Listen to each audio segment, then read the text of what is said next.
Anti-opioid activists unfurled banners and scattered pill bottles on Saturday inside the Sackler wing of the Metropolitan Museum of Art in New York, which is named for a family connected to the powerful pain-killing drug OxyContin. The protest, which was organized by a group started by the celebrated photographer Nan Goldin, started just after 4 p.m., when several dozen people converged at the Temple of Dender inside the wing. The wing is named after Arthur, Mortimer, and Raymond Sackler, brothers, who in the 1970s donated $3.5 million toward its construction.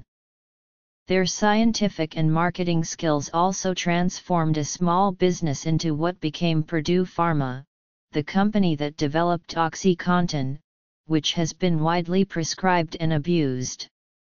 The drug is among the most common painkillers involved in prescription opioid overdose deaths, which have become an unrelenting crisis in the United States. On Saturday, the protesters called for cultural institutions to reject money from the Sackler family.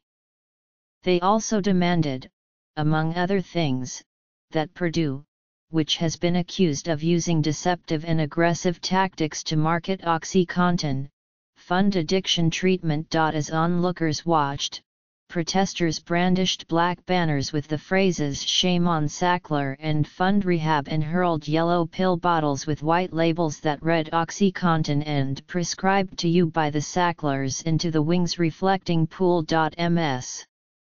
Goldin announced a series of demands in the form of short statements, including harm reduction and treatment, that were repeated loudly by the crowd. "We are artists, activists, addicts," she shouted.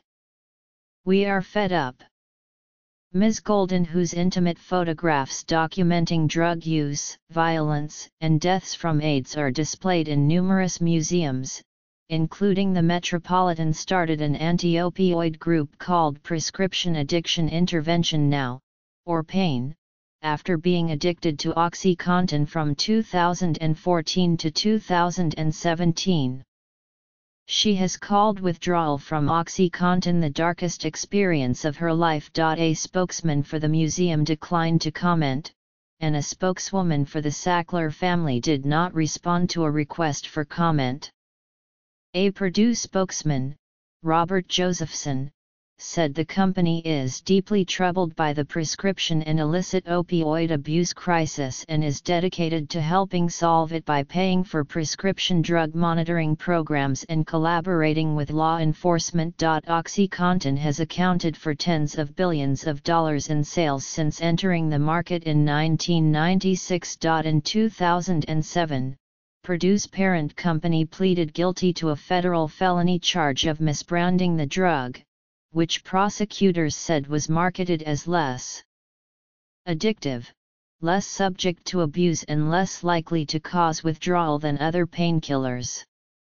Since then, states have accused Purdue in lawsuits of misrepresenting the risks and benefits of OxyContin, allegations the company has denied. Arthur Sackler died before OxyContin was developed, and his descendants say they have not profited from the drug.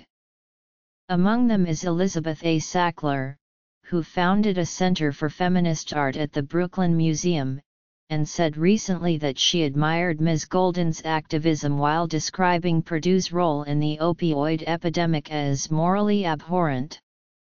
Since 1998, foundations run by Mortimer and Raymond Sackler, who died in 2010 and in 2017, and their families have given tens of millions of dollars to cultural institutions including the Dia Art Foundation and the Guggenheim in New York, and the Victoria and Albert Museum in London. In recent years, the Metropolitan Museum appears to have received comparatively modest amounts from the Sacklers.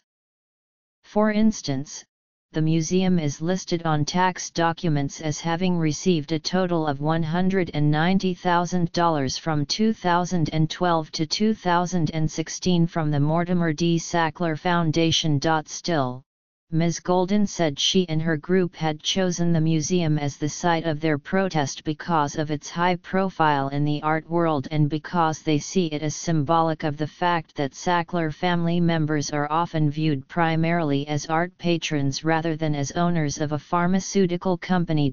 Inside the Temple of Denver on Saturday, security guards implored the protesters to quiet down and move on.